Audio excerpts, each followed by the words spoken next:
नमस्कार बच्चों, कैसे आप सब। आज मैं लेके हूँ आपके लिए हिंदी का सैंपल पेपर। ये जो सैंपल पेपर आप करने वाले हो ये सीबीएसई द्वारा इशू किया गया है अपने बच्चों की प्रैक्टिस के लिए। तो जल्दी से आप इसका पहले जो सामान्य निर्देश है इसका आप स्क्रीनशॉट लेके रख लो, इसे आप बाद में पढ़ लेना। मैं डायरेक्ट क्वेश्चन पे आता हूँ। तो सबसे पहले आपका खंड का आता है, पहला पार्ट आता है जिसमें अपठित गद्यांश आपको दिया हुआ है और अपठित गद्यांश को पढ़ के आपको क्वेश्चन का आंसर करना है। 5 एमसीक्यू होंगे इसमें और आपको सबके आंसर देना है इस पूरे पैसेज को पढ़कर। नीचे 2 अपठित गद्यांश दिए गए हैं, किसी एक गद्यांश को ध्यानपूर्वक पढ़िए और उस पर आधारित प्रश्नों के सही विकल्प चुनकर लिखिए। अब यहां से आपका गद्यांश शुरू होता है। अंतरराष्ट्रीय श्रम संगठन के अनुसार बाल श्रम को इस प्रकार परिभाषित किया गया है, यानी यहाँ पर बाल श्रम की बात हो रही है। वह काम जो बच्चों को उनके बचपन, उनकी क्षमता और उनकी गरिमा से वंचित करता है और जो शारीरिक और मानसिक विकास के लिए हानिकारक है, इसको हम बाल श्रम कहते हैं। और ये परिभाषा किसने दी है? तो अंतरराष्ट्रीय श्रम संगठन के अनुसार ये बाल श्रम की परिभाषा है। एक सामाजिक बुराई के रूप में संदर्भित भारत में बाल श्रम एक अनिवार्य मुद्दा है जिससे देश वर्षों से निपट रहा है। लोगों का मानना है कि बाल श्रम जैसे सामाजिक कुरीतियों के समाप्त करने का दायित्व सिर्फ सरकार का है। लोगों का मानना है कि बाल श्रम जैसी सामाजिक कुरीति को समाप्त करने का दायित्व सिर्फ सरकार के पास है, ऐसा लोगों का मानना है। यदि सरकार चाहे तो कानून का पालन न करने वालों एवं कानून भंग करने वालों को सजा देकर बाल श्रम को समाप्त कर सकती है, ऐसा लोगों को मानना है। सरकार चाहे तो बाल श्रम को समाप्त कर सकती है, किंतु वास्तव में ये केवल सरकार की जिम्मेदारी नहीं है, बल्कि इसे सभी सामाजिक संगठनों, मालिकों और अभिभावकों द्वारा भी समाधित करना चाहिए। अर्थात सामाजिक संगठन, मालिक, अभिभावक ये सब मिलकर भी सरकार की हेल्प कर सकते हैं बाल श्रम को खत्म करने के लिए। हमारे घरों में, ढाबों में, होटलों में, कारखानों में अनेक बाल श्रमिक मिल जाएंगे जो कड़ाके की ठंड और तपती धूप की परवाह किए बिना काम करते हैं। विकासशील देशों में गरीबी और उच्च स्तर की बेरोजगारी बाल श्रम का मुख्य कारण है। देखिए, बाल श्रम का मुख्य कारण आपको बताया गया है। विकासशील देशों में गरीबी और उच्च स्तर की बेरोजगारी बाल श्रम का मुख्य कारण है। बाल मजदूरी इंसानियत के लिए अपराध है जो समाज के लिए श्राप बन जाती है या बनती जा रही है, तथा जो देश की वृद्धि और विकास में बाधक के रूप में एक मुद्दा है। हमें सोचना होगा कि सभ्य समाज में यह अभिशाप क्यों मौजूद है। देखिए, पैसेज को बहुत अच्छे से पढ़िए, अपठित गद्यांश को बहुत अच्छे से पढ़िए। एक बार पढ़िए बहुत अच्छे से, आप आंसर बहुत जल्दी कर पाओगे। जिस उम्र में बच्चों को सही शिक्षा मिलनी चाहिए, खेल कूद के माध्यम से अपने मस्तिष्क का विकास करना चाहिए, उस उम्र में बच्चों से काम करवाने से बच्चों का शारीरिक, मानसिक, बौद्धिक और सामाजिक विकास रुक जाता है। शिक्षा का अधिकार मूल अधिकार है, सबको मिलना चाहिए। शिक्षा से किसी भी बच्चे को वंचित रखना अपराध माना जाता है। आज आवश्यकता इस बात की है कि सरकारी स्तर से लेकर व्यक्तिगत स्तर तक सभी लोग इसके प्रति सजग रहें और बाल श्रम के कारण बच्चों का बचपन छिन ना जाए। इसके लिए कुछ सार्थक पहल करें। आम आदमी को भी बाल मजदूरी के विषय में जागरूक होना चाहिए और अपने समाज में इसे होने से रोकना चाहिए। बाल श्रम को खत्म करना केवल सरकार का ही कर्तव्य नहीं है, हमारा भी कर्तव्य है कि हम इस अभियान में सरकार का पूरा साथ दें। तो ये था आपका अपठित गद्यांश। अगर आपने ध्यान से सुना और पढ़ा तो आप सारे क्वेश्चन का आंसर एक बार में दे पाओगे। गद्यांश के आधार पर बताइए कि बाल श्रम जैसी सामाजिक कुरीतियों को समाप्त करने के लिए लोगों की सोच कैसी है। लोग क्या सोचते हैं कि बाल श्रम को खत्म करने के लिए क्या करना चाहिए। तो बाल श्रम को समाप्त करना केवल समाज सेवी संस्थाओं का दायित्व है, ये तो सोच नहीं थी लोगों की।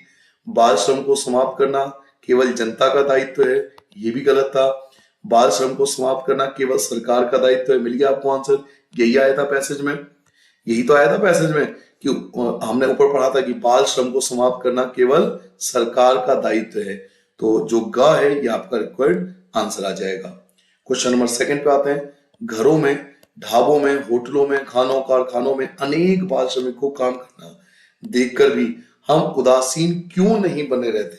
मतलब हमें गुस्सा क्यों नहीं आता या हम उदासीन क्यों बने रहते हैं? हम रिस्पॉन्स क्यों नहीं करते?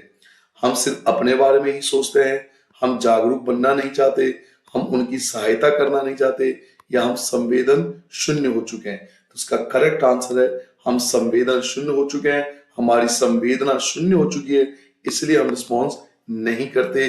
तो आपको डी जो है इसका आंसर लगाना है।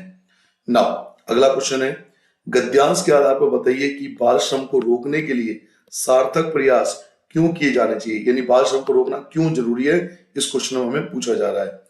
बाल श्रम के कारण बच्चों का बचपन छिन जाता है। देखिए पहले में मिल गया, पहला ही आंसर करेक्ट है कि बाल श्रम के कारण बच्चों का बचपन छिन जाता है, तो बाकी ऑप्शन आपको पढ़ने की नीड ही नहीं है।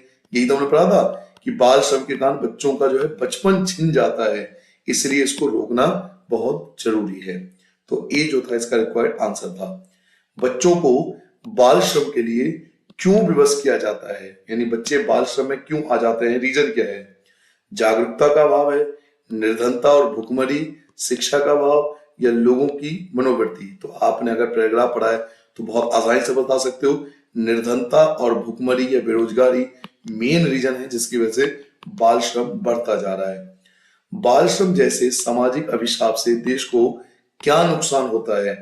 बाल श्रम एक बच्चे को बचपन के सभी लाभों से दूर रखता है, लाखों बच्चे उचित शिक्षा से वंचित हो जाते हैं, बच्चों का शारीरिक, मानसिक और सामाजिक विकास अवरुद्ध हो जाता है, बाल श्रम से देश का आने वाला कल अंधकार की ओर जाने लगता है। तो इनमें से जो सबसे बेस्ट ऑप्शन है वो डी है कि बाल श्रम से देश का आने वाला जो भविष्य है, यानी जो आने वाला कल है, वो अंधकार की ओर जाने लगता है, आने वाला भविष्य खराब होगा। ये सबसे बड़ा नुकसान होता है बाल श्रम का। तो जो इन चारों में बेस्ट है वो फोर्थ है, तो आपको आंसर डी पे टिक करना है। तो ये आपका पहला पैसेज था। अब आपका अथवा दिया हुआ है, यानी आप पहले पैसेज को कर लो या दूसरा पैसेज। तो हम तो हर पैसेज की प्रैक्टिस करेंगे ताकि आप हर एक टाइप के क्वेश्चन आंसर कर पाओ। निसंदेह सहजता से हर एक दिन भिन्न भिन्न भूमिकाएं जीते हुए महिलाएं, यानी महिलाओं की बात होगी इस पैसेज में, किसी भी समाज का स्तंभ है। लेकिन आज भी दुनिया के कई हिस्सों में समाज उनकी भूमिका को नजरअंदाज करता है। इसके चलते महिलाओं को बड़े पैमाने पर असमानता, उत्पीड़न, वित्तीय निर्भरता और अन्य सामाजिक बुराइयों का खामियाजा सहन करना पड़ता है। भारत में महिला सशक्तिकरण की आवश्यकता के बहुत से कारण सामने आते हैं। प्राचीन काल की अपेक्षा मध्य काल में भारतीय महिलाओं के सम्मान स्तर में काफी कमी आई। जितना सम्मान उन्हें प्राचीन काल में दिया जाता था, मध्य काल में वह सम्मान घटने लगा था। आधुनिक युग यानी आज की बात करें तो कई भारतीय महिलाएं कई सारे महत्वपूर्ण राजनीतिक और प्रशासनिक पदों पर काम करते हैं आजकल। फिर भी सामान्य ग्रामीण महिलाएं, यानी ग्रामीण की बात करें तो वहां की महिलाएं आज भी अपने घरों में रहने के लिए बाध्य है और उन्हें सामान्य स्वास्थ्य सुविधाएं और शिक्षा जैसी सुविधाएं भी उपलब्ध नहीं होती। ग्रामीण महिलाओं की बात हो रही है। ग्रामीण महिलाएं सदियों से घर तथा खेतों में पुरुषों की बराबर की ही काम करती आई हैं, लेकिन वहां उन्हें सामंती सोच के कारण दूसरे दर्जे का नागरिक ही माना जाता आ रहा है। अब ग्रामीण समाज की सोच बदलने का वक्त आ गया है। सामाजिक असमानता, पारिवारिक हिंसा, अत्याचार, आर्थिक निर्भरता, इन सभी से महिलाओं को छुटकारा पाना है। तो जरूरत है महिला सशक्तिकरण की। महिला सशक्तिकरण से महिलाएं आत्मनिर्भर और शक्तिशाली बनती हैं, जिससे वे अपने जीवन से जुड़े हर फैसले स्वयं ले सकती है और परिवार और समाज में अपना स्थान बनाती है। समाज में उनके वास्तविक अधिकार को प्राप्त करने के लिए उन्हें सक्षम बनाना महिला सशक्तिकरण है। महिला सशक्तिकरण का अर्थ है महिलाओं को राजनीतिक, सामाजिक, शैक्षणिक और आर्थिक क्षेत्रों में बराबर की भागीदारी बनाया जाए। भारतीय महिलाओं का सशक्तिकरण बहुत हद तक भौगोलिक, शहरी और ग्रामीण शैक्षिक योग्यता और सामाजिक एकता के ऊपर निर्भर करता है। तो आगे पढ़ते हैं। महिला सशक्तिकरण से महिलाएं केवल आर्थिक रूप से सशक्त ही नहीं हुई, अपितु परिवार और समाज की सोच में भी सकारात्मक परिवर्तन दिखाई देने लगे हैं। वर्तमान समय में यानी आज की बात करें तो लोग बेटियों को बोझ समझकर दुनिया में आने से पहले ही मारे नहीं, इसलिए विकास की मुख्य धारा में महिलाओं को लाने के लिए भारत सरकार के द्वारा कई योजनाएं चलाई गई है। अब गद्यांश के आधार पर आपको महिला सशक्तिकरण की आवश्यकता क्यों महसूस की गई, भाई महिला सशक्तिकरण क्यों जरूरी है? तो समाज में महिलाओं की स्थिति निर्बल थी, इसलिए वे आत्मनिर्भर थे। आत्मनिर्भर होते तो महिला सशक्तिकरण की जरूरत क्या थी? वे अपने निर्णय लेने में सक्षम थी, अगर वो अपने निर्णय लेती तो महिला सशक्तिकरण की जरूरत ही नहीं पड़ती। वे शिक्षित थी, अगर उनको अच्छी शिक्षा दी जाती तो महिला सशक्तिकरण की जरूरत ही नहीं थी। तो महिला सशक्तिकरण की आवश्यकता क्यों महसूस की गई? क्योंकि समाज में महिलाओं की स्थिति निर्बल थी। तो ए जो था इसका करेक्ट आंसर था। ग्रामीण सोच में परिवर्तन लाने के लिए क्या किया जा सकता है? गांव में सुविधाएं उपलब्ध कराना, सड़कें बनवाना, अंधविश्वास और रूढ़ियों को विरोध करना या शिक्षा का प्रसार प्रसार करना। तो अगर ग्रामीण सोच में परिवर्तन लाना है तो सबसे बढ़िया बेस्ट, मैं अक्सर बैच में भी कहता हूं, शिक्षा। आप लड़कियों को शिक्षित कर दीजिए, पूरा परिवार शिक्षित हो गया। एक लड़की पढ़ जाती है तो पूरा परिवार पढ़ जाता है। तो शिक्षा का प्रचार प्रसार, डी इसका करेक्ट आंसर होगा। अब लोग बेटियों को बोझ नहीं समझते, वह समाज की किस सोच का परिणाम है? पुरातन, सकारात्मक, नकारात्मक या संकीर्ण? तो सीधी सी बात है ना, अगर लोग बेटियों को बोझ नहीं समझते तो ये सकारात्मक सोच है ना, पॉजिटिव थिंकिंग है ना। तो सकारात्मक सोच यानी बी जो है वो करेक्ट आंसर है। महिला सशक्तिकरण से परिवार की आर्थिक स्थिति पर क्या प्रभाव होता है? अगर हम महिलाओं को सशक्तिकरण कर देंगे तो परिवार की आर्थिक स्थिति पर क्या प्रभाव पड़ेगा? वित्तीय निर्भरता समाप्त हो जाएगी, आर्थिक स्थिति में दुर्बलता आएगी, आर्थिक स्थिति में सुदृढ़ता आएगी या वित्तीय ऋण से मुक्ति हो जाएगी। तो अगर हम क्या करेंगे, महिलाओं को सशक्तिकरण करेंगे तो परिवार की जो आर्थिक स्थिति होगी उसमें सुदृढ़ता आएगी, आर्थिक स्थिति धीरे धीरे अच्छी होगी। तो ये जो है सी, ये बेस्ट ऑप्शन है कि अगर महिलाओं का सशक्तिकरण करेंगे तो कल को वो बिजनेस कर सकती हैं, जॉब कर सकती हैं, अपने फैसले ले सकती हैं। तो इससे परिवार की जो आर्थिक स्थिति है उसमें सुदृढ़ता आएगी। तो सी जो है इसका करेक्ट आंसर आएगा।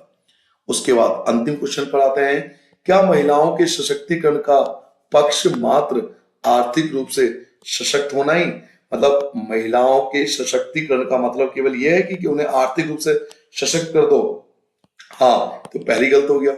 महिलाओं का सशक्तिकरण का मतलब केवल ये थोड़ी है कि आर्थिक रूप से सशक्त कर दो, राजनीतिक रूप से और उसके अलावा मैंने आपको बताया सामाजिक रूप से, कई शैक्षिक रूप से, कई रूप से सशक्तिकरण किया जाता है। तो महिलाओं का सशक्तिकरण का मतलब केवल ये नहीं कि उन्हें आर्थिक रूप से सशक्त करो, तो ये तो पहली गलत हो गया। नहीं, इससे उन्हें दोहरी जिम्मेदारी निभानी पड़ती है, तो ये भी गलत हो गया। अगला, हाँ हाँ वाला तो पहले गलत हो जाएगा, इसे तो देखना ही नहीं। नहीं, उनका भय मुक्त, प्रतिबंधों से मुक्ति होना भी आवश्यक है। तो भय मुक्त और विभिन्न प्रकार के जो प्रतिबंध है उनसे मुक्त होना भी आवश्यक है। तो डी जो है वो करेक्ट आंसर है इस क्वेश्चन के लिए। नीचे दो काव्यांश दिए गए, कविता आपको दी हुई है, किसी एक काव्यांश को ध्यानपूर्वक पढ़िए और उस पर आधारित प्रश्नों के उत्तर का चयन कीजिए। तो आपको कविता दी हुई, कविता को बहुत अच्छे से पढ़ना है और उसके बेस पर आपको क्वेश्चन के आंसर करने हैं। तो पहले कविता को बहुत अच्छे से एक बार पढ़ लेते हैं। देश के आजाद होने पर बिता लंबी अवधि, अब असहाय इस दर्द से धमनियां फटने लगी। व्यर्थ सीढ़ीदार खेतों में कड़ी मेहनत किए हो गया हूं और जर्जर, बोझ ढोकर थक गया। अब मरूंगा तो जलाने के लिए मुझको, अरे दो लकड़ियां भी नहीं मिल होंगी सुलभ इन जंगलों से।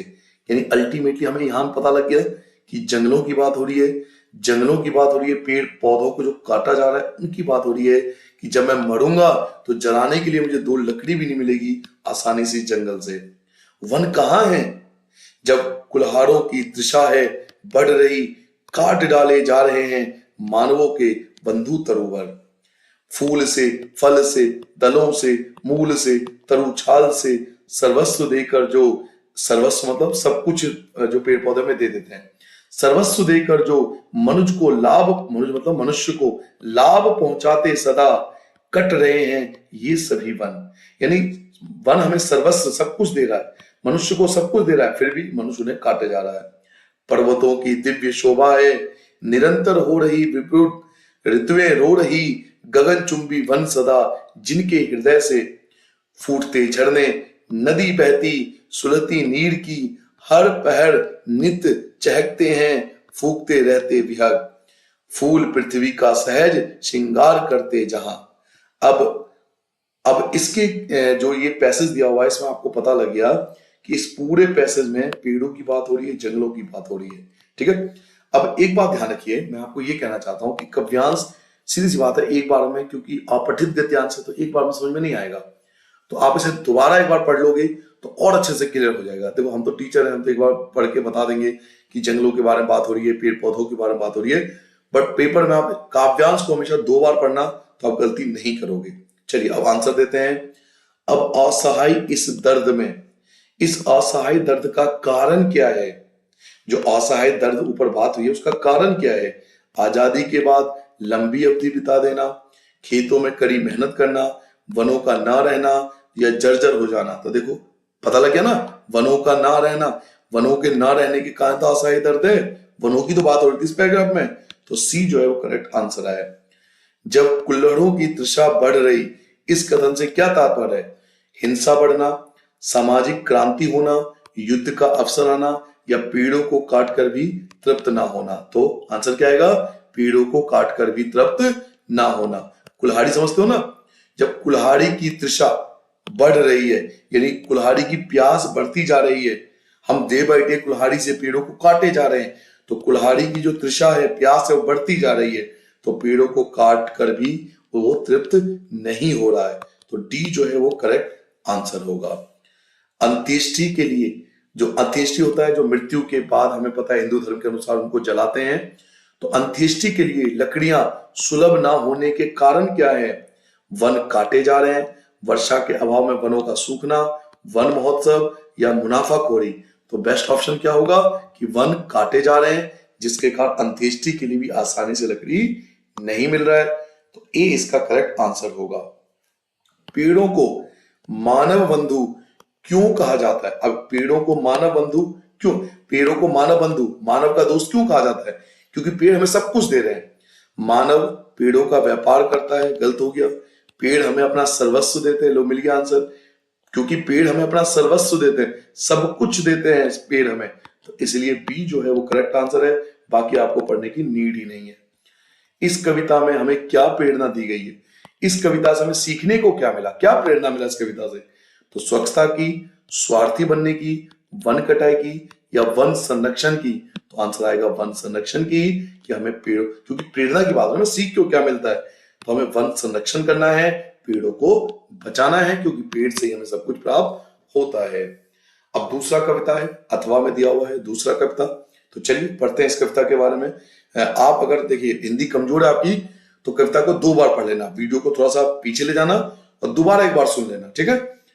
मैं बचपन को बुला रही थी, बोल उठी बिटिया मेरी, यानी बिटिया की बात हो रही है, बेटियों की बात हो रही है।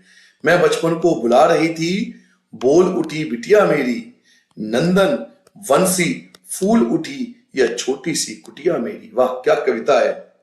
माँ ओ कहकर बुला रही थी, मिट्टी खाकर आई थी, कुछ मुंह में कुछ लिए हाथ में मुझे खिलाने आई थी। पुलक रहे थे अंग, अंगों में कौतूहल या छलक रहा, मुंह पर थी आह्लाद लामिया, विजय मर्ग था झलक रहा। मैंने पूछा यह क्या लाई, बोल उठी माँ ओ काओ, हुआ प्रफुल्लित हृदय खुशी से, मैंने कहा तुम ही खाओ। पाया मैंने बचपन फिर से, बचपन बेटी बन आया, उसकी मंजुल मूर्ति देखकर मुझमें नवजीवन आया। मैं भी उसके हाथ खेलती खाती हूँ, तुतलाती हूँ, मिलकर उसके साथ स्वयं मैं भी बच्ची बन जाती हूँ। यानी माँ कह रही है कि जब मैंने अपनी बेटी की बात करी, मेरी बेटी को देखती हूं तो मैं भी उसके साथ खेलते खेलते मुझे भी अपना बचपन याद आ जाता है, मैं भी छोटी बेटी बन जाती हूँ उसको देखकर। जिसे खोजती थी बरसों से, अब जाकर उसको पाया, भाग गया था मुझे छोड़कर वह बचपन फिर से आया। तो सुभद्रा कुमारी चौहान इन्होंने लिखा है ये कविता। तो चलिए, आप अगर हिंदी में कमजोर हो तो वीडियो को थोड़ा सा पीछे ले जाना, दोबारा देख लेना, ठीक है। तो बीटीएक की बात होती है यहाँ पर, तो पढ़ लेते हैं क्वेश्चन। काव्यांश के आधार पर बताइए कि कावित्री ने अपने बचपन को किस रूप में पुनः पाया? सहेली के रूप में, अपनी बिटिया के रूप में, बचपन की मधुर स्मृति के रूप में, या मां के रूप में? तो अपनी बिटिया के रूप में। तो बी इसका करेक्ट। मैंने कहा ना, देखिए अगर आप पैसेज को बहुत अच्छे से पढ़ लेते हो ना तो बहुत बहुत सारी समस्या वहीं खत्म हो जाती है। एक बार अच्छे से पढ़ लो, सारे क्वेश्चन का आंसर एक बार दे पाओगे। कावित्री वर्षों से किसे खोज रही थी? जो कावित्री है वो वर्षों से किसको खोज रही थी? अपनी बेटी को, बचपन की सहेली को, अपने अपनों के साहस्य को, या अपने बचपन को? तो अपने बचपन को खो रही थी, यानी अपने बचपन को वो खोज रही थी। तो डी जो था इसका करेक्ट आंसर था। कवित्री की बेटी के चेहरे पर किस कारण विजय गर्व झलक रहा था? मां को संग खेलते देखकर, मां के साथ मिट्टी में खेलने के कारण, मां को मिट्टी खिलाने लाने के कारण, या मां को प्रसन्न देखकर? तो इसका करेक्ट आंसर अगर आपने ध्यान से पढ़ा होगा तो मां को मिट्टी खेलने के कारण, मिट्टी खिलाने के कारण, ये रहा आपका सी आंसर आ जाएगा। मां को मिट्टी खिलाने के कारण जो लड़की थी वो विजय गर्व महसूस कर रही थी। जब मां ने कहा था ना कि तुम ही खाओ, लड़की लेके आई थी ना मिट्टी, देखो यहाँ पे आया था, मैंने पूछा क्या, यह क्या लाई? बोल उठी मां काओ, हुआ प्रफुल्लित हृदय खुशी से मैंने कहा तुम ही खाओ। तो ये आया था ना कि तुम ही खा लो। तो ये मां को मिट्टी खिलाने के लाने के कारण।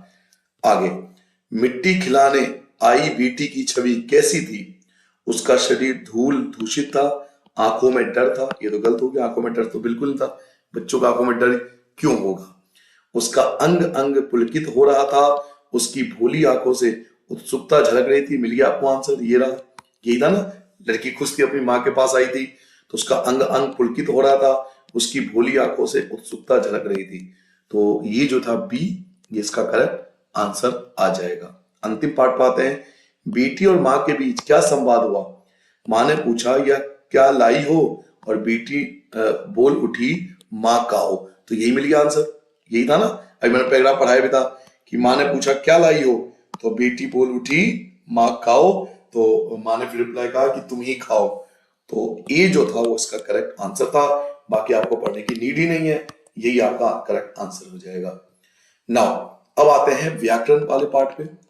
व्याकरण के पार्ट पे व्याकरण की प्रैक्टिस बहुत अच्छे से कीजिए, क्योंकि सबसे ज्यादा नंबर जो करते हैं वो व्याकरण में ही करते हैं। तो व्याकरण की प्रैक्टिस बहुत अच्छे से करना। नाउ निर्देश अनुसार किन्हीं 4 प्रश्नों के उत्तर लिखिए। बादल घिर आए और वर्षा होने लगी, रचना के आधार पर वाक्य भेद बताना है।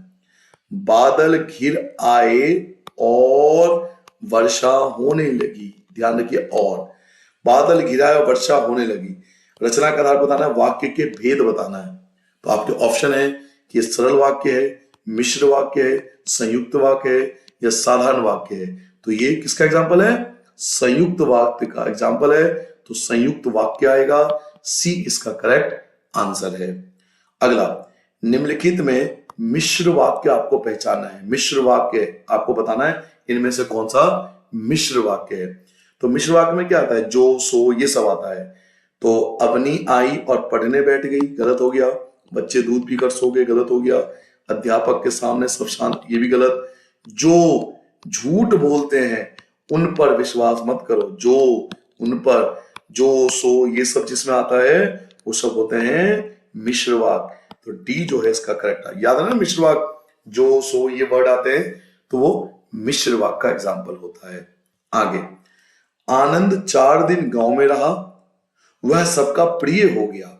आनंद 4 दिन रहा और सबका प्रिय हो गया। इस वाक्य को संयुक्त वाक्य में रूपांतरित करें। अभी संयुक्त वाक्य ऊपर भी आया था, देखिए अभी संयुक्त वाक्य ऊपर भी आया था। संयुक्त वाक्य के लिए और आता है, याद करना, तो बीच में और लगा दीजिए ना। आनंद 4 दिन के लिए गांव आया और वह सबका प्रिय हो गया, ठीक है। आनंद 4 दिन गांव में रहा और सबका प्रिय हो गया। पहला ऑप्शन यही आपका आंसर आ जाएगा कि आनंद 4 दिन गांव में रहा और आ गया यहाँ पर और सबका प्रिय हो गया। तो संयुक्त वाक्य में और शब्द लगाकर जोड़ते हैं उसको, तो ये आंसर है। जब आनंद 4 दिन आया, जब ये पहली गलत हो गया। आनंद 4 दिन गांव में रहकर सबका प्रिय हो गया, और शब्द का इस्तेमाल नहीं हुआ। आनंद जब ये भी गलत हो गया, और तो केवल इसी में आ रहा है, तो ए जो है वो बेस्ट ऑप्शन है। वह पुस्तक कहाँ है जो कल खरीदी थी? वह पुस्तक कहाँ है जो कल खरीदी थी? रेखांकित उपवाक्य का भेद, आपको उपवाक्य का भेद बताना है। संज्ञा आश्रित उपवाक्य है, पहला ऑप्शन आपके पास। सर्वनाम आश्रित उपवाक्य है, क्रिया विशेषण आश्रित उपवाक्य है, या फिर विशेषण आश्रित उपवाक्य है। तो करेक्ट आंसर आएगा विशेषण, क्योंकि विशेषता बता रहा है कि वह पुस्तक कहाँ है जो कल खरीदी थी। तो जो कल खरीदी थी, विशेषण विशेषता बता रहा है, जो मैंने कल खरीदा था। तो ये विशेषता बता रहा है कल की, जो मैं कल करके लाया था बुक, उसकी विशेषता बता रहा है, इसलिए विशेषण आश्रित उपवाक्य है। तो डी जो है इसका बेस्ट ऑप्शन होगा। निम्नलिखित में सरल वाक्य, सरल वाक्य तो पहचानना बड़ा आसान है, आराम से पहचान सकते हो, जो बिल्कुल सिंपल हो। जैसे ही, ये तो वैसे ही गलत हो गया। जैसे ही वर्षा हुई और आ गया, गलत हो गया। वर्षा होते ही मोर नाचने लगी, मिल गया आपको। वर्षा होते ही मोर नाचने लगी, बिल्कुल सिंपल वाक्य है। तो सी जो है वो आपका करेक्ट आंसर आ गया। इसमें भी जब है तो ये गलत हो गया, तो सी बेस्ट है। नाउ निर्देश अनुसार किन्हीं 4 प्रश्नों के उत्तर लिखने आपको।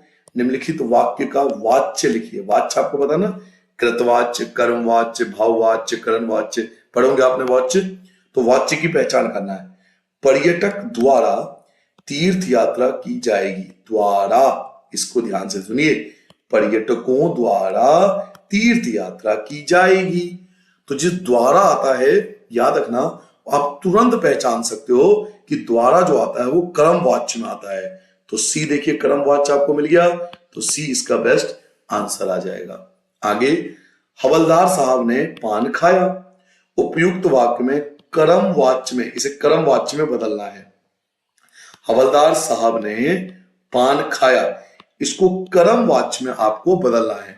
तो कर्मवाच्य में अभी बताया था मैं, कर्मवाच्य, ये देखिए, कर्मवाच्य में किसका इस्तेमाल होता है? द्वारा, इस शब्द का इस्तेमाल किया जाता है। तो द्वारा लगा के आपको बताना है।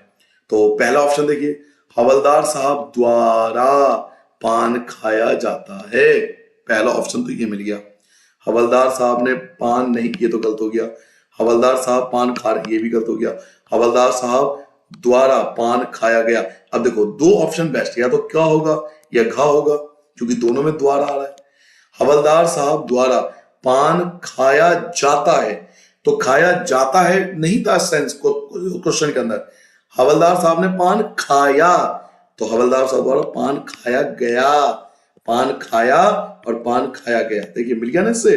तो इसलिए डी जो है वो हमारा करेक्ट आंसर आ जाएगा। नाउ, पक्षी बाग छोड़कर नहीं उड़े।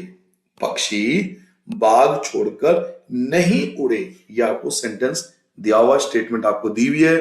अब आपसे बोला जा रहा है उपयुक्त वाक्य में भाववाच्य में बदलिए। आपको किसमें बदलना है? आपको बदलना है से भाववाच्य में। तो भाववाच्य में बदलने के लिए हम क्या करते हैं? से का उपयोग करते हैं, है ना। पक्षी भाववाच्य बदलने के लिए से वगैरह का इस्तेमाल करते हैं। तो पक्षी बाग छोड़कर नहीं उड़ सके, ये गलत हो गया। पक्षियों से बाग छोड़कर उड़ा नहीं गया, मिल गया से। तो ये जो होगा आंसर हो जाएगा बी।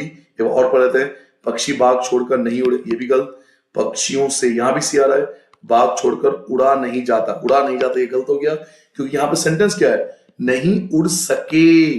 तो पक्षियों से बाग छोड़कर नहीं उड़ा गया। तो ये इससे मैच कर रहा है, इस वाली लाइन से। तो बी जो होगा वो बेस्ट है। तो बी पे आपको टिक करना है। ना 4th पार्ट पे आते हैं। 4th पार्ट पर ये क्या है? निम्नलिखित वाक्यों में से कृतवाच्य वाला वाक्य छाड़, आपको चुनना है जिसमें कृतवाच्य हो। कृतवाच्य ढूंढना है, ठीक है। तो कृतवाच्य ढूंढते हैं। पहला ऑप्शन है छात्रों द्वारा सभी, देखो द्वारा आ गया, कर्मवाच्य, पहली हटा दो।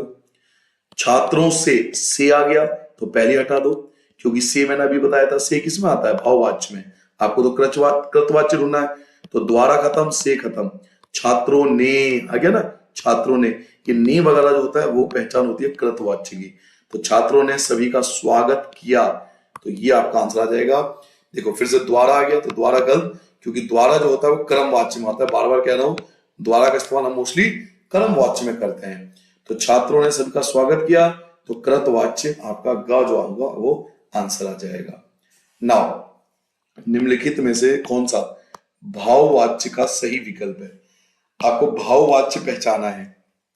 क्या पहचाना है? भाववाच्य पहचानना है। आओ वहां बैठे, आओ वहां बैठे, आओ वहां बैठा जाए, अब वहां बैठते हैं, चलो अब वहां बैठे। तो इसमें से आपको भाववाच्य पहचानना है। तो भाववाच्य के लिए हम क्या कैसे ढूंढेंगे? देखिए आंसर बताता हूं, आंसर तो ये आएगा, आओ वहां बैठ जाएं। जहां पर ऐसा शब्द आ जाए ना, आओ वहां बैठ जाएं, बैठ जाएं, ये काम कर लें, ये हो जाए, हम चले जाएं, हम खेलने जाएं, जहां पर ऐसे वर्ड आ जाए तो आओ वहां बैठ जाएं, ये जो होती है भाववाच्य की पहचान होती है, जाएं वगैरह। इसलिए जहां भी इस टाइप के वर्ड आ जाए वो हमेशा भाववाच्य याद रखना। तो बी जो है उसका बेस्ट आंसर आएगा, तो बी पे आपको टिक करना है। नाउ निर्देश अनुसार कहीं 4 प्रश्नों के उत्तर लिखिए। हम कल दिल्ली जा रहे हैं, हम कल दिल्ली जा रहे हैं, रेखांकित पद का पद परिचय आपको बतानी है। तो दिल्ली, दिल्ली देखिए सबसे पहले दिल्ली व्यक्तिवाचक है। दिल्ली क्या है? व्यक्तिवाचक संज्ञा है। तो व्यक्तिवाचक संज्ञा, व्यक्तिवाचक संज्ञा, ये गलत हो गया, ये गलत हो गया। अब अच्छे दो, दिल्ली जो है वो एक वचन है, एक वचन यहां भी है, एक वचन है। दिल्ली एक पुल्लिंग है, हम कल दिल्ली जा रहे हैं, दिल्ली एक पुल्लिंग है, तो पुल्लिंग पुल्लिंग। लेकिन दिल्ली कर्म नहीं है ना, कर्म थोड़ी है दिल्ली, ये अधिकरण कारक है। तो अगर आपने अधिकरण कारक पर रखा है तो आपको अच्छे से पता होगा। तो दिल्ली अधिकरण कारक में आएगा, कर्म नहीं है ना बच्चों ये दिल्ली, तो दिल्ली एक अधिकरण कारक के अंदर आएगा। तो बी जो होगा इसका बेस्ट आंसर आएगा। ना यह बालक बहुत मेधावी है, मेधावी होता है इंटेलिजेंट, बहुत गिफ्टेड चाइल्ड जो होते हैं, बहुत इंटेलिजेंट जो होते हैं। तो यह बालक बहुत मेधावी है। अब पहले यह जो होता है आपको पहले यह पता होना चाहिए ना, यह के बारे में पता होना चाहिए, तभी तो आंसर दोगे। तो पहले यह बालक बहुत मेधावी है, तो किसी बालक के मेधावी के गुण हैं, तो ये विशेषता बता रहा है किसी बच्चे की, ये किसी बच्चे की विशेषता बता रहा है। तो ये हम ढूंढेंगे सबसे पहले कि विशेषण किसमें है। तो निश्चयवाचक सर्वनाम, सर्वनाम गलत हो गया। संज्ञा ये भी गलत हो गया। सर्वनामिक विशेषण, गुणवाचक विशेषण। अब विशेषण यहां भी है और विशेषण यहां भी है, 2 विशेषण हो गए। ठीक है, आगे देख लेते हैं और पता लग जाएगा। अब आपको कहा जा रहा है कि यह बालक बहुत मेधावी है, तो यह बालक एक ही बालक है, तो एक वचन है, एक वचन है, ये भी ठीक है। बालक है तो पुल्लिंग है, पुल्लिंग है। और किसी बालक की विशेषता, तो विशेष बालक है, विशेष बालक है। तो बस हमें ये पहचाना है कि सर्वनामिक विशेषण है या गुणवाचक विशेषण है। तो आंसर आएगा सर्वनामिक विशेषण, किसी की सर्वनाम की बात हो रही है, किसी बालक की, यह वर्ड यूज हुआ ना, यह क्या होता है? सर्वनाम। तो सर्वनाम विशेषण है, इसलिए सी जो होगा वो इसका बेस्ट आंसर आएगा। ठीक है, यह किस में आता है? यह जो आता है सर्वनाम में आता है, तो सर्वनामिक विशेषण, तो सी जो होगा उसका आंसर आ जाएगा। नाउ अगले क्वेश्चन पे आते हैं। अचानक वर्षा होने लगी, अचानक, ठीक है, अचानक वर्षा होने लगी। तो अचानक जो होता है वो टाइम से रिलेटेड होता है, और टाइम आपको पता है रीतिवाचक होता है, इसे रीतिवाचक बोलते हैं। तो कालवाचक ये गलत हो गया, रीतिवाचक क्रिया विशेषण ये आ गया, रीतिवाचक क्रिया विशेषण, होने लगी क्रिया की विशेषता। तो रीतिवाचक है कि अचानक, बहुत तेजी से, ये सब वर्ड आपने पढ़े होंगे, रीति के अंदर आता है, रीतिवाचक में आता है। तो बी जो होगा उसका बेस्ट आंसर आएगा। बाकी आपको पढ़ने की जरूरत नहीं है, ना ये स्थानवाचक है और ना ये परिणामवाचक है, ये रीतिवाचक है। अचानक, तेजी से, जल्दी से, ये सब रीतिवाचक में आता है। वाह, याद रखिए समुच्चय बोधक शब्द होते हैं। वाह, भारत मैच जीत गया। तो हम सबको पता है कि ये वाह वर्ड जो होता है वो समुच्चय बोधक में आते हैं। तो अब हमें ढूंढना पड़ेगा, है ना, ये विस्मयादि बोधक जो आपने पढ़े होंगे, विस्मयादि बोधक वर्ड वाह, और, हे राम, ये वर्ड आपने पढ़े होंगे, विस्मयादि शब्द बोलते हैं हिंदी के अंदर। वाह भारत मैच जीत गया, तो समुच्च बोधक ये गलत हो गया। विस्मयादि बोधक, हाँ विस्मयादि बोधक तो है। अब दो ऑप्शन है, दो ऑप्शन है, या तो खा है या घा है, या तो बी है या डी है। अब आपके पास दो ऑप्शन है, तो ये तो मिल गया कि भाई ये विस्मयादि बोधक तो है।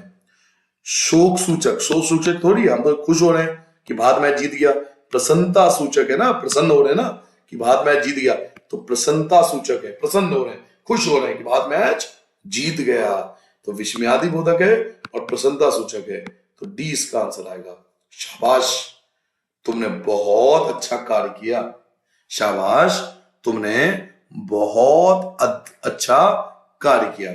अब आपसे पूछा गया है कि मध्यम पुरुषवाचक सर्वनाम है, निजवाचक सर्वनाम है, मध्यम पुरुषवाचक सर्वनाम है, उत्तम पुरुषवाचक सर्वनाम है, तो शाबाश, तुमने तुमने तो मध्यम पुरुषवाचक हो गया, तुमने का मतलब मध्यम पुरुषवाचक सर्वनाम, तो या तो का होगा या गा होगा, क्योंकि मध्यम पुरुषवाचक सर्वनाम यहां भी है। लेकिन तुमने, मैं किसी एक व्यक्ति से बात कर रहा हूं, यहां बहुवचन, ये गलत हो गया ना बहुवचन।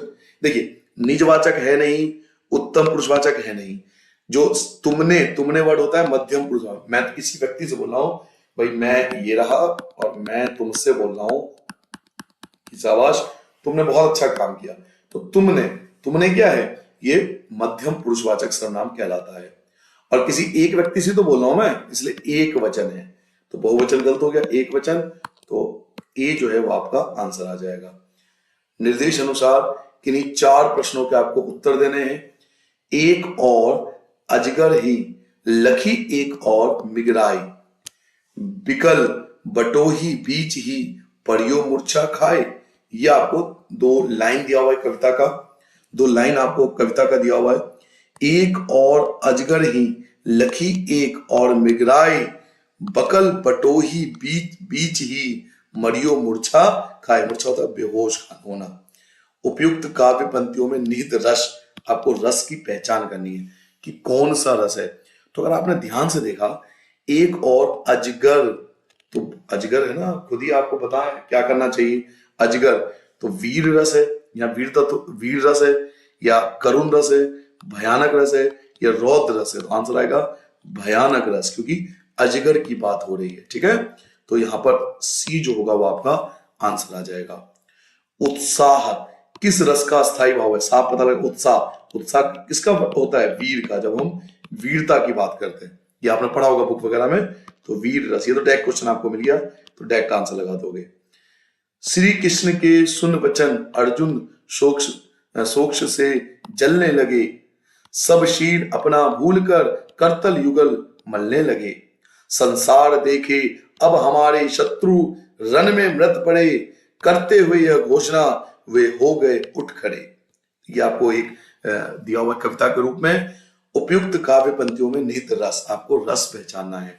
तो जब अर्जुन को शिक्षा रहे थे कृष्ण भगवान लड़ाई करने के लिए, तो वो क्या था कि जो कृष्ण जी थे बहुत गुस्सा हो गए थे अर्जुन से, क्योंकि अर्जुन अपनी पूरी क्षमता के साथ महाभारत के युद्ध में लड़ाई नहीं कर रहे थे।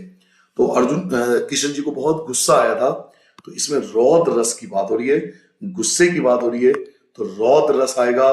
तो ये जो है ए जो है उसका आंसर आएगा। श्री कृष्ण सुन वचन, अर्जुन सोक्ष से जलने लगे, अब शील अपना भूलकर करतल युगल मलने लगे, संसार देखे अब हमारे शत्रु रन में मृत पड़े, करते हुए घोषणा वे हो गए उठ खड़े। तो श्री कृष्ण जो थे उठ खड़े हो गए कि तुम नहीं लड़ोगे तो क्या हुआ, मैं ही खत्म कर देता हूं सबको। तो रौद्र रस, गुस्से की बात हो रही श्री कृष्ण जी के, तो ए जो इसका आंसर आएगा। विभाव, अनुभाव, संचारी भाव की सहायता से क्या रस में परिणत हो जाते हैं। विभाव, अनुभाव या संचारी भावों की सहायता से क्या रस रूपों में परिणत हो जाते हैं। आलंबन विभाव या विचारी विभाव, उद्दीपन विभाव या अस्थाई विभाव। तो अगर आपने इसके बारे में थोड़ी सी जानकारी इकट्ठी कर रखी है तो इसको बोलते हैं अस्थाई भाव में परिवर्तन हो जाते हैं। विभाव, अनुभाव और संचारी भावों की सहायता से रस के रूप में परिवर्तन हो जाते हैं, किसमें, अस्थाई भाव में परिवर्तन हो जाता है। तो डी इसका आंसर आ जाएगा। अद्भुत रस, अद्भुत रस का अस्थाई भाव है। ये तो डायरेक्ट क्वेश्चन है ना, अद्भुत रस आप सबने पढ़ा होगा, ये तो डायरेक्ट क्वेश्चन है कि अद्भुत रस अस्थाई भाव किसका होता है? ये विस्मय का होता है, विस्मय का होता आंसर, तो बी आंसर आ जाएगा। डायरेक्ट आपको बुक वगैरह में, ग्रामर की बुक में मिल जाएगा, अद्भुत रस का अस्थाई भाव होता है विस्मय, तो बी आंसर आ जाएगा इसका। ठीक है ना, यहां सब आपके बुक के क्वेश्चन आंसर शुरू होते हैं, तो ये तो बहुत जल्दी आप आंसर दे दोगे, ये बहुत जल्दी आंसर दो, बुक तो आपने पढ़ रखा होगा। नहीं साहब, वो लंगड़ा क्या जाएगा फौज में, पागल है पागल, वो देखो वो आ रहा है, आप उसी से बात कर लो, फोटो वोटो छपवा दो उसका कहीं। हवलदार साहब को पान वाले द्वारा एक देशभक्त का इस तरह मजाक उड़ाया जाना अच्छा नहीं लगा। मुड़कर देखा तो अवाक रह गए।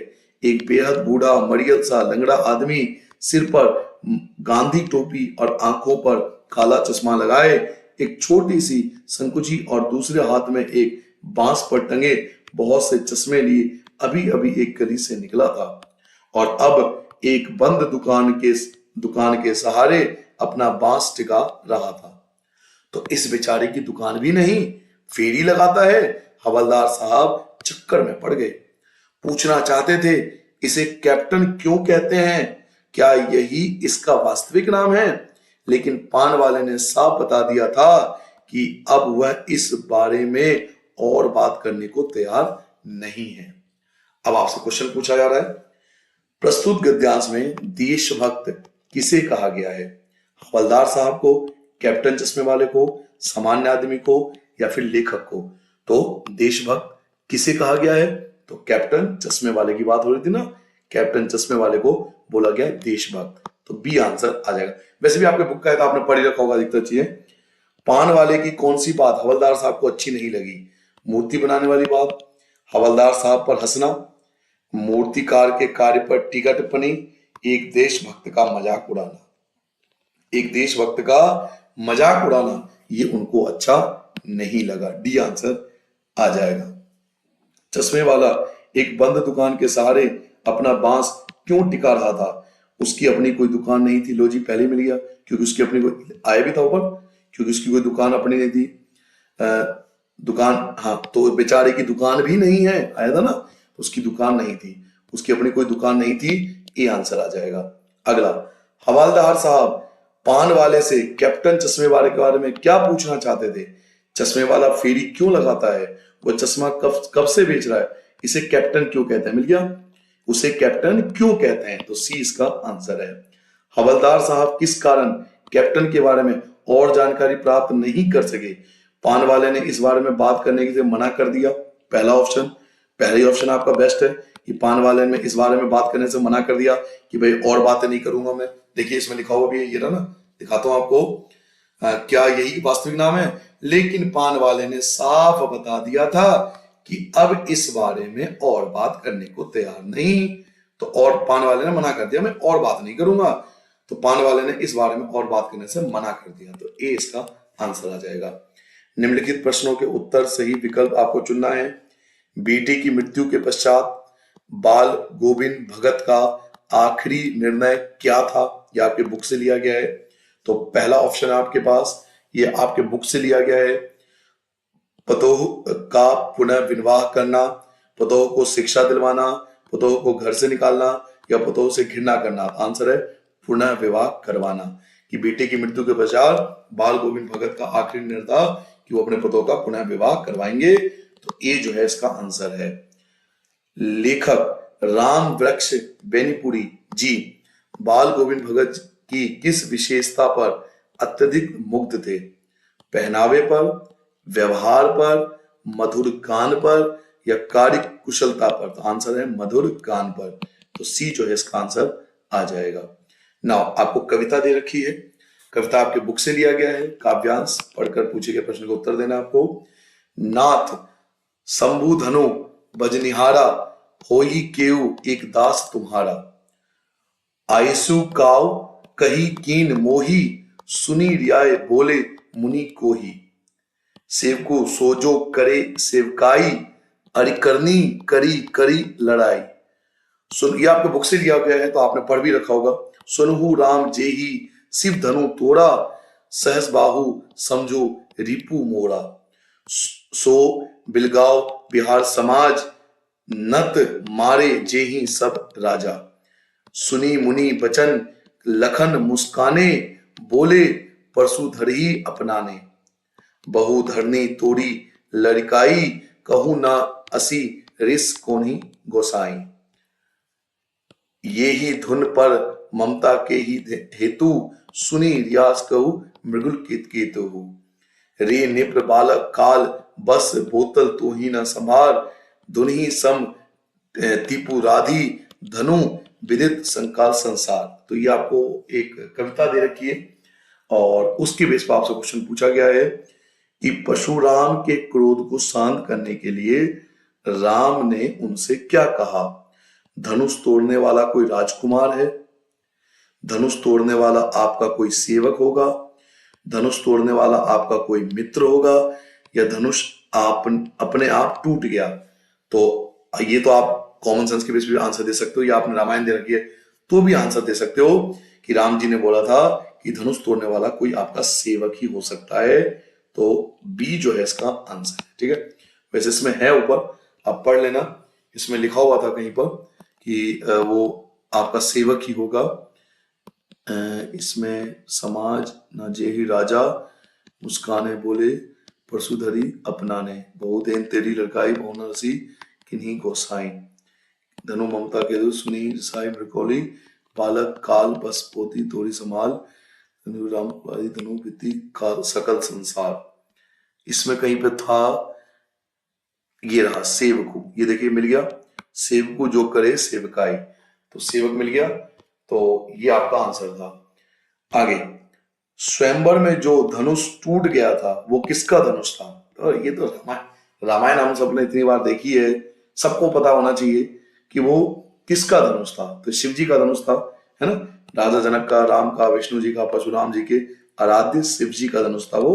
तो डी जो था इसका आंसर था। शिव धनुष टूटने पर परशुराम क्रोधित क्यों हुए। परशुराम जी शिव भक्त थे और उन्हें शिव धनुष प्रिय था। पहला ऑप्शन तो ये आपके पास मिल गया। ठीक है, दूसरा, उन्हें सीता स्वयंवर में आमंत्रित नहीं किया गया था, बिल्कुल गलत। वे क्षत्रिय कुल के विद्रोही थे, गलत। परशुराम जी क्रोधी स्वभाव, गलत। तो आंसर क्या गया, परशुराम जी शिव भक्त थे, उन्हें शिव धनुष बहुत प्रिय था, ये इसका आंसर आ जाएगा। भृगुल कलेतु किसे कहा जाता है, लक्ष्मण को, या राजा जनक को, परशुराम को, या विश्वामित्र को। तो आंसर है परशुराम जी को बोला जाता है उनके स्वभाव के कारण। तो सी जो है इसका आंसर है। नाउ, शिव धनुष तोड़ने वाले की तुलना परशुराम ने अपने किस शत्रु से की। यानी जब राम जी ने शिव धनुष तोड़ दिया तो परशुराम जी ने उनकी तुलना किस शत्रु से की, कर्ण से, सहस्बाहु से, या घटोत्कच से, या दुर्योधन से। तो आंसर है सहस्बाहु से उसकी तुलना। ऊपर है था, अगर आप पढ़ोगे इसमें था, ये सहस्बाहु भी आपको मिल जाएगा लिखा हुआ, इस ऊपर दिया हुआ था, ये देखिए सहस्बाहु, ये मिला हुआ, मिल गया ना सहस्बाहु। तो ये सब है, अगर आप ध्यान से पढ़ोगे तो आपको मिल जाएगा। हिंदी कमजोर भी है तो भी आपको मिल जाएगा, थोड़ा आराम से पढ़िए चीजों को। नाउ, निम्नलिखित प्रश्नों के उत्तर आपको देने हैं, डायरेक्ट आंसर आपको मिल जाएगा। गोपियों के अनुसार किसने राजनीति की शिक्षा प्राप्त कर ली है। गोपियों के अनुसार किसने राजनीति की शिक्षा प्राप्त करी है, कंस ने, नंद ने, श्री कृष्ण ने, या उद्धव ने। तो आंसर है श्री कृष्ण ने। जब उद्धव जी मनाने गए थे या श्री कृष्ण का संदेश लेके गए थे तो गोपियों ने कहा कि श्री कृष्ण जो है उन्होंने राजनीति की शिक्षा भी प्राप्त कर ली है। तो आंसर जो आएगा वो आपका सी आएगा। सूरदास के पद के आधार पर बताइए कि गोपियों ने व्यंग कसते हुए किसे भाग्यशाली कहा, कि किसको बोला कि तुम बहुत भाग्यशाली हो, कृष्ण को, उद्धव को, सूरदास को, स्वयं को। तो आंसर आएगा उद्धव को बहुत भाग्यशाली कहा। तो बी जो था इसका करेक्ट आंसर था। तो यहां पर बच्चों हमारा ये सीबीएसई का सैंपल पेपर खत्म होता है। तो प्रैक्टिस कीजिए, मिलते हैं अगले हिंदी के सैंपल पेपर में। आज मैं आपको बहुत सारे सैंपल पेपर कराने वाला हूं, तो लगातार प्रैक्टिस करिए और इस टाइप के क्वेश्चन के आप सीख ले सकते हो कि आपका पेपर कैसा आएगा। नमस्कार, मिलते हैं अगले क्वेश्चन पेपर में। जय हिंद।